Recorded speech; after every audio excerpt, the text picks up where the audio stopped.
아멘. 사도행전 8장 1절부터 8절까지 본문입니다. 기쁨을 전하는 자, 기쁨을 전하는 자라는 말씀의 제목입니다.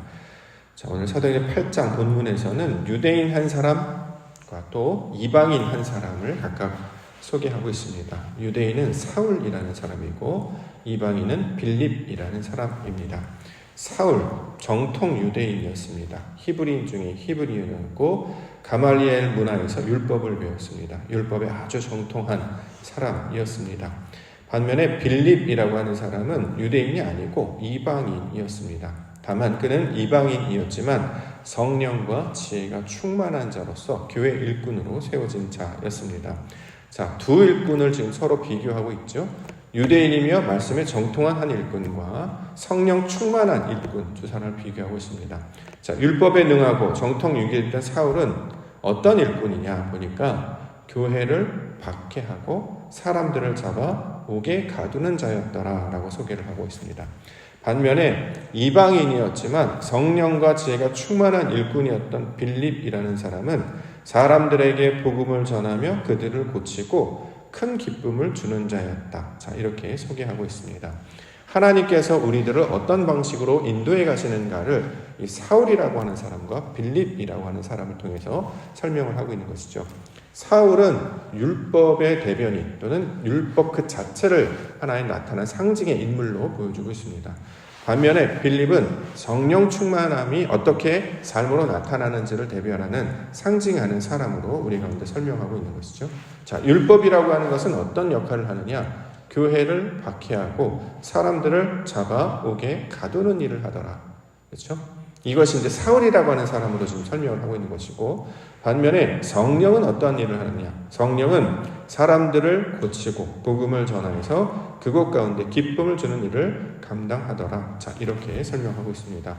우리가 말씀을 알지 못하는 야만인이었죠. 이제 바깥에 성전 밖에 있는 사람이었는데 이제 성전 안으로 들어오게 됩니다. 그래서 마당에만 머무르지 아니하고 성소에 들어와서 이제 우리가 말씀을 듣는 자가 된단 말이죠. 율법이 되는 것입니다. 근데 율법을 되는 것으로 끝나는 것이 아니라 지성소까지 나아가야 된단 말이죠. 우리 신앙의 수준이 지성소까지 나아간다라고 하는 것은 말씀 가운데 하나님께서 가르쳐 주신 그 뜻, 의도가 무엇인지를 파악하여서 그 의도를 따라 살아가는 것을 가리키고 있는 말입니다. 그렇기 때문에 본문에서는 성령과 지혜가 충만한 자의 모습이 이 혈통을 넘어서 지식을 넘어서 하나님의 지혜로 나아가 점점 그 삶의 모양으로 나타나게 됨을 우리 가운데 설명을 하고 있습니다.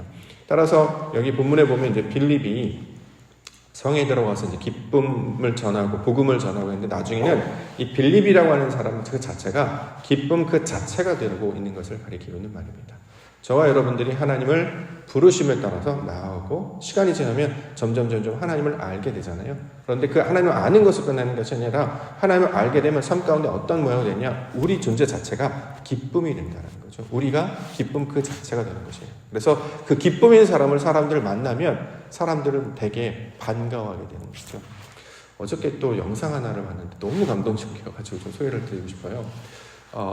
네팔이었나? 그 네팔에 보면 관광객들이 이제 산을 구경하는 그 코스가 있는 것 같아요. 근데 거기에서 꽃을 파는 한 젊은 청년, 아마 인터넷에 한번 찾아보셔도 찾을 수 있는데 그 청년은 꽃을 파는 청년이었어요. 관광객들이 한 꼭대기에 올라갔다가 차를 타고 이렇게 꼬부락꼬부락 내려오잖아요. 근데 그 사이길을 맨발로 뛰어가서 꽃을 들고 관광객들 꽃을 흔들면서 이제 꽃을 사라고 하는 거겠죠. 근데 5번이 있는데 그 5번을 다 내려와가지고 하는데 한결같이 활짝 웃으면서 반갑습니다. 여러분 사랑합니다. 물론 꽃 사세요.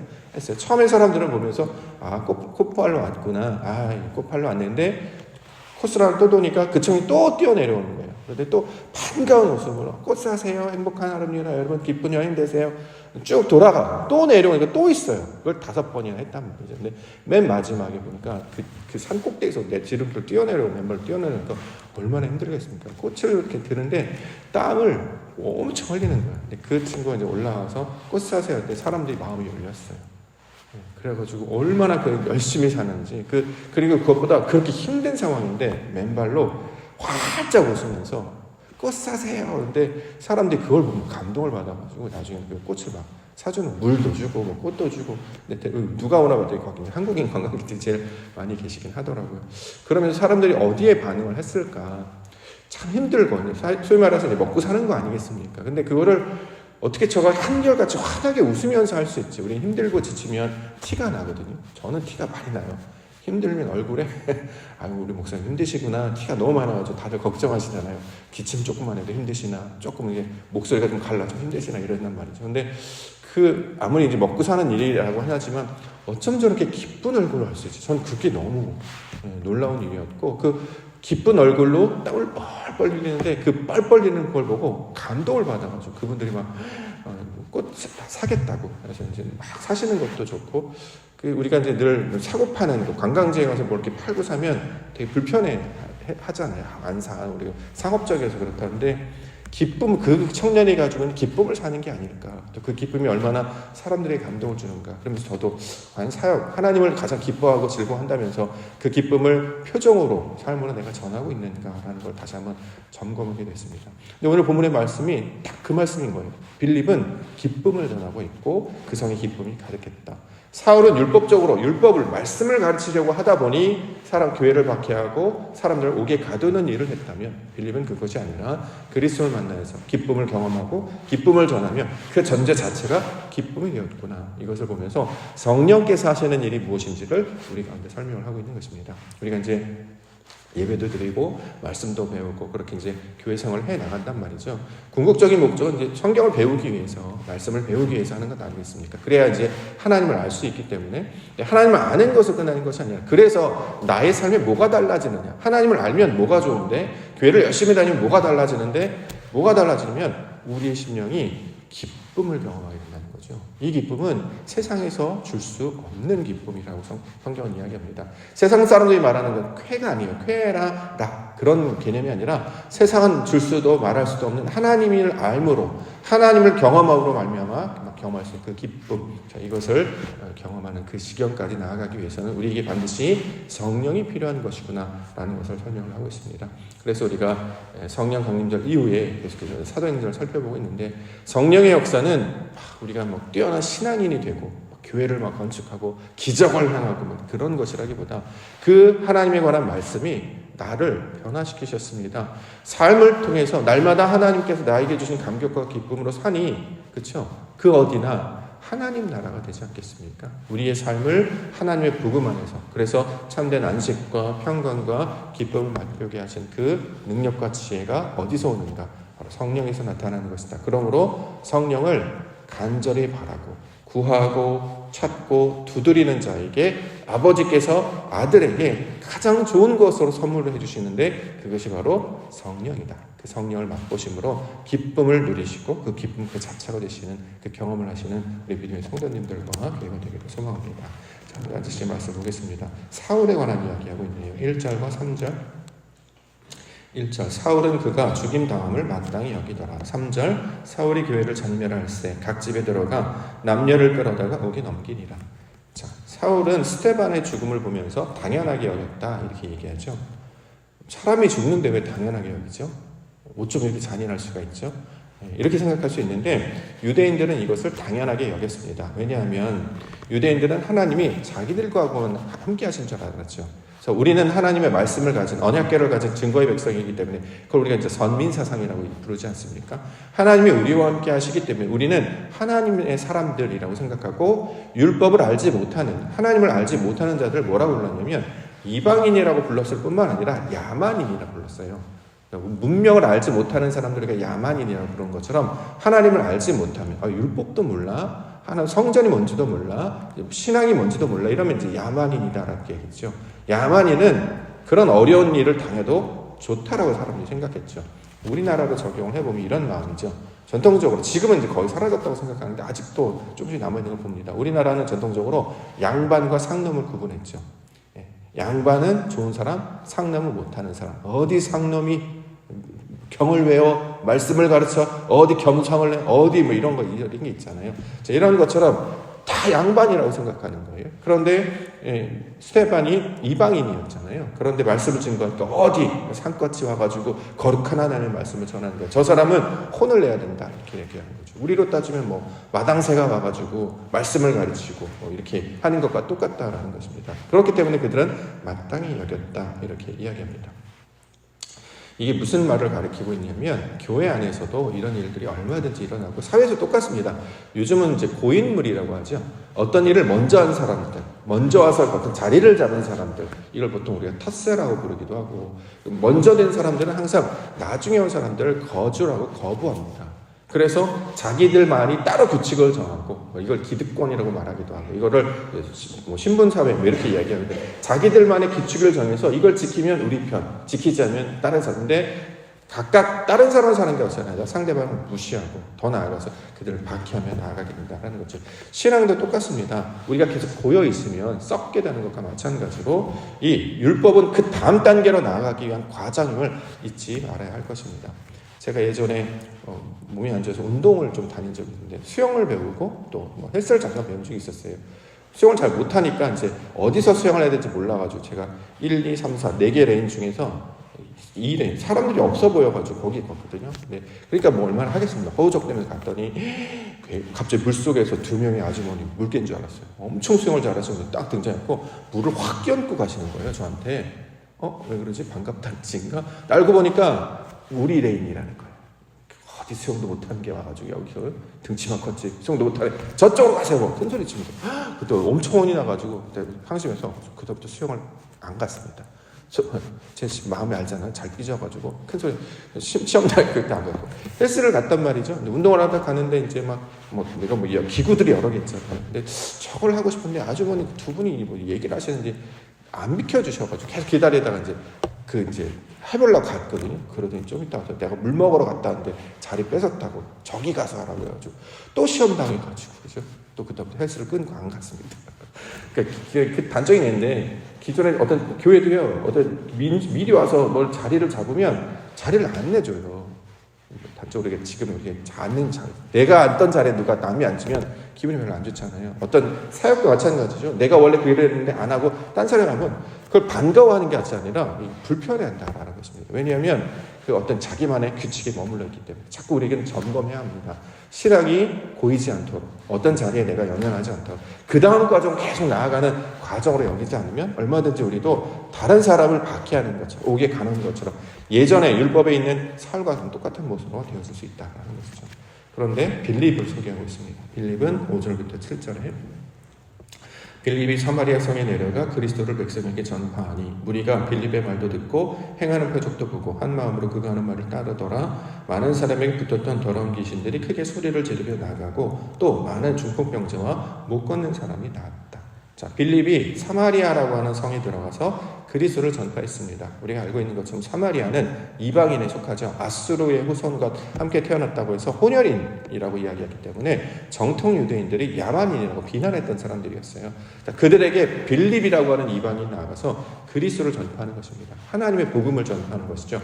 내가 하나님을 만났습니다. 이방인인 빌립도 이방인이었잖아요. 내가 이방인이었는데 하나님께서 나에게 진리를 가르쳐 주셔서 누구라도 하나님을 주의 이름을 부르는 자는 구원을 받는다라는 마음을 내 마음가운데 주셨습니다.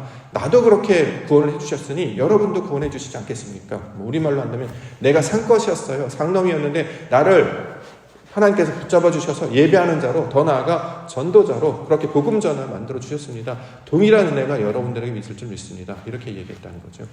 우리가 지난해도 어린이 주일을 맞이해서 어린이 아이들과 양화진에 가서 옛날에 있었던 선교 사역들을 좀 봤는데 그 중에 나중에 이제 복음 전도자가 됐던 예전에 백정이었던 사람, 백정의 아들에 관한 이야기를 설명을 해줬어요. 예전에는 신분 사회가 더 강력했기 때문에 양반과 그 신분 상놈은 예배를 같이 안 드렸죠. 따로따로 드렸는데 그리고 하물며 그가 어떻게 전도자가 될 수 있었겠습니까? 그러나 그가 이제 전도자가 돼서 나중에 복음 전환자로 바뀌게 되는 것을 들으면 우리는 이제 감격하게 된단 말이죠. 사마리아 성에 갔던 사람들이 그리스도를 전하니까 그 말씀의 복음을 기쁨을 받아들이고 하나님의 은혜와 그 사랑을 경험하면서 기쁨을 누리게 되는 것. 자, 이것을 성령께서 하시는 일임을 우리 가운데 나타내고 있다라는 거죠.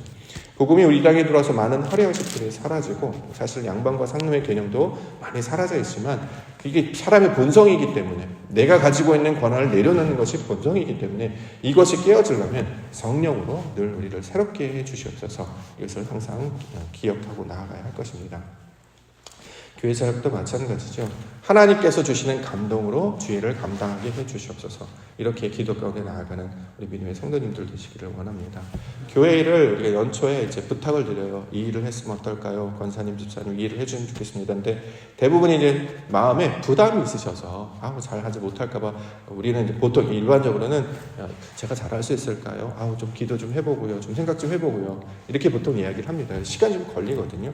근데 최근에 제가 이제 경험한 사건인데 우리 교회에 필요한 일들이 있어요. 아시다시피 사람이 부족하기 때문에 이런 일을 하면 어떨까 했는데 흔쾌히 제가 그럼 이걸 감당을 하겠습니다 라고 해주셨던 분이셨어요. 왜 그러느냐, 나중에 오신 분이에요. 나중된 자라고 말할 수 있겠죠. 그런데 성령과 지혜가 충만하니까 이걸 기쁨으로 받아들이고 그걸 아주 열심히 기쁨으로 즐겁게 감당하는 모습을 보았습니다.